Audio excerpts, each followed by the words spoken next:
अच्छा, ये वाला सम 2000 में आया हुआ था। क्या बोल रहा है? अ वर्कर प्रोड्यूस 180 यूनिट्स, कितना यूनिट्स प्रोड्यूस करे वर्कर?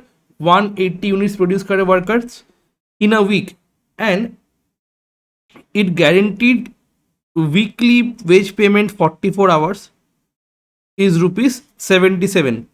तो टोटल 44 आवर्स के लिए कितने रुपए लगने वाले, उसको कितने रुपए मिलने वाले हैं? ₹77। Expected time to produce 1 unit 16 minutes, एक एक यूनिट प्रोड्यूस करने के लिए उसको 16 मिनट टाइम लगता है। Further raised by 25% under the incentive scheme, what will be the earnings per hour of the workers under health and Rowan दोनों scheme में? फर्स्ट क्वेश्चन में यहाँ पे प्रॉब्लम क्या है, एक एक करके डील करते हैं। फर्स्ट यहाँ पे बोल रहे क्या, उसको 44 आवर्स में ₹77 मिलता है। तो मैं अगर बोलूँ कि एक घंटे में कितना मिलता है, फिर 77 डिवाइड बाई 44 मतलब 1.75 पर आवर मिल गया। मतलब ये वाला 1.75 क्वेश्चन में गिवन नहीं था, पहले ये निकालना पड़ेगा। क्यों? बिकॉज रेट अगर नहीं मिलेगा तो रेट अगर नहीं मिलेगा तो मल्टीप्लाई किससे करेंगे? तो पहले हमको चाहिए होगा रेट, तो रेट मिल गया 1.75। फिर इसके बाद बोल रहे क्या, expected time to produce 1 unit is 16 minutes. उसका एक्सपेक्टेड कितना है? Expected time to produce 1 unit is 16 minutes. Okay, and further raised by 25% under the incentive scheme. ये अगर इंसेंटिव स्कीम फॉलो करता है वो फर्दर 25% से बढ़ जाता है। तो time increase under the incentive scheme की कितना हो जाएगा? 16 इंटू 25% दैट इज 4। तो टोटल टाइम अलाउ कितना हो जाएगा? 20 मिनट्स फॉर 1 यूनिट।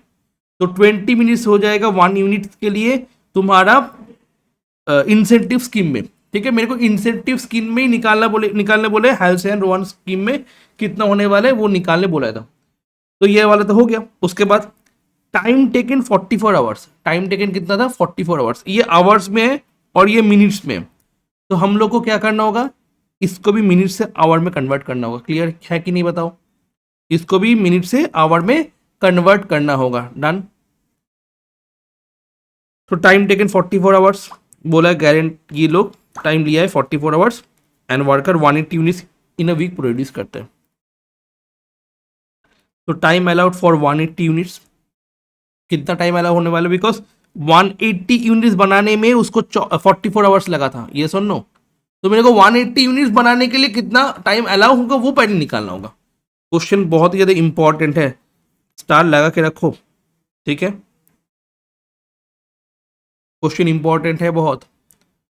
तो time taken for 44 hours for how many units? 180 units. कितना यूनिट्स के लिए है? For 180 units. Okay, that means मेरे को टाइम अलाउड भी क्या निकालना होगा? For 180 units. अब मेरे को क्या पता है, इंसेंटिव स्कीम में 20 मिनट्स होता है time allowed. For how many units? For 1 units. Clear? For 1 units 20 minutes होता है, बट यहां पे 180 यूनिट्स बोल रहे पर आवर। तो मैं मल्टीप्लाई कैसे करूं? मल्टीप्लाई फिर कैसे करूं? नहीं मल्टीप्लाई हो सकता ना। तो मेरे को मिनट्स को आवर में कन्वर्ट करना होगा। कैसे कन्वर्ट करेंगे मिनट्स को आवर में कन्वर्ट? Divide by 60। एक घंटे इक्वल्स टू 60 मिनट्स। ये सुन लो, तो 60 मिनट से एक घंटे में जाने के लिए क्या करना होगा? 60 मिनट्स डिवाइड बाई 60। ये सुन लो, तो फिर से एक घंटे में चले गए। तो मेरे को अगर मिनट से आवर में जाना है तो कैसे जाना है? डिवाइड बाई 60 करके। क्लियर हुआ कि नहीं हुआ?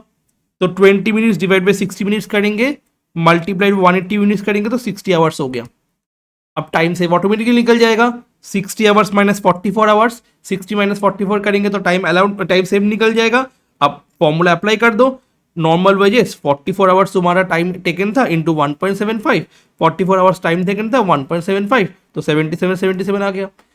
इन केस ऑफ हेल्थ से plan, time save by 2 into rate, जो कि है तुम्हारा 16/2 इंटू 1.75, 16/6। और इसके रोवन में क्या हो जाएगा? Time save by time allowed into time taken into rate, मतलब ऊपर में जो दिया हुआ है वो आ जाएगा, और नीचे क्या हो जाएगा? Time save by time allowed.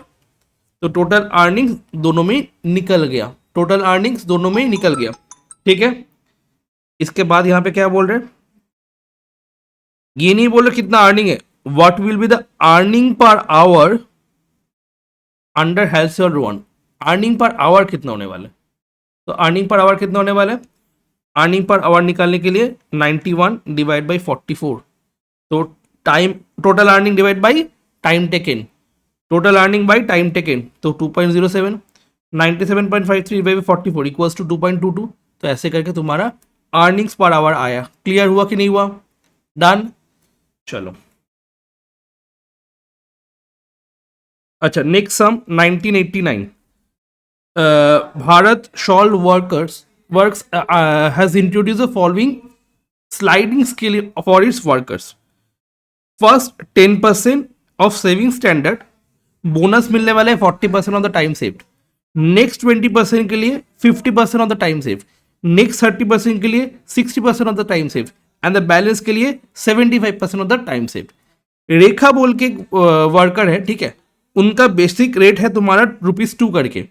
Completed job 120 hours में कंप्लीट कर दिया एंड टाइम अलॉट था 200 आवर्स। तो फर्स्ट टाइम सेव कितना हुआ? 200 माइनस 120, ठीक है, तो टाइम सेव कितना हो गया? 200 minus 120 and that is 80 hours. तो परसेंटेज ऑफ टाइम सेव कितना हुआ? Time save divide by time allowed into 100, तो 40% टाइम सेव किया है। तो नॉर्मल वेजेस कितना होगा? जितना काम किया है, कितना टाइम टेकन हुआ था? 120 आवर्स, तो 120 इंटू 2 दैट इज 240 आवर्स तुम्हारा हुआ। यहाँ पे क्वेश्चन में कैलकुलेट करने बोल रहा है, कंप्यूट द अर्निंग्स, कितना अर्निंग्स हुआ, बोनस खाली नहीं बोल रहा है, अर्निंग्स कितना होगा वो बोला है। तो पहले तो अर्निंग्स हम लोग कर ली, नॉर्मल वेजेस कितना होगा हो गया। इसके बाद बोनस हम लोग क्या करेंगे, जब तुम्हारा अप टू 200 इंटू 10%, मतलब तुम्हारा कितना आवर्स है, यहाँ पे बोला है 10% of the saving standard time, standard time का 10%। तो स्टैंडर्ड टाइम कितना है? 200 आवर्स। स्टैंडर्ड टाइम कितना है? 200 आवर्स। स्टैंडर्ड टाइम कितना है? 200 आवर्स।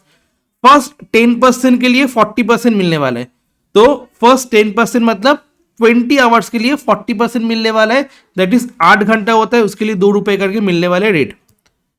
क्लियर? नेक्स्ट, उसके बाद नेक्स्ट 20% के लिए, मतलब 200 का 20% दैट इज 40 आवर्स, उसके लिए कितना मिलने वाला है? 50% मिलने वाला है। तो 50% दैट मीन्स 20 आवर्स के लिए पैसा मिलने वाला है ₹2 करके, that is 40 rupees.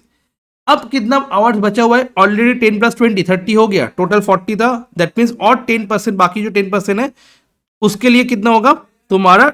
200 hours into 10% that is 20 hours. उसके लिए कितना परसेंट मिलने वाला है? 60% ऑफ टाइम सेव। उसका बोनस कितना मिलने वाला है? 60% ऑफ टाइम सेव। तो टाइम सेव जितना हुआ उसका 60% करोगे तो 12 घंटा आया, उसके लिए ₹2 करके मिलने वाले, तो टोटल कितना हुआ? 320। तो ये भी थोड़ा अलग टाइप का सम है। ओके, तो ये हो गया तुम्हारा नेक्स्ट वाला सम, ठीक है। तो इसके बाद ये वाला सम एक बार तुम लोग लिखोगे, उसके बाद मैं ये वाला समझाऊंगा, ठीक है। ये वाला आया हुआ था ईयर 2008 में, ठीक है, तो एक बार लिखोगे ईयर 2008। একটু বইটা দেখে বলিস তো কত পেজ নাম্বার আমাকে রিয়া?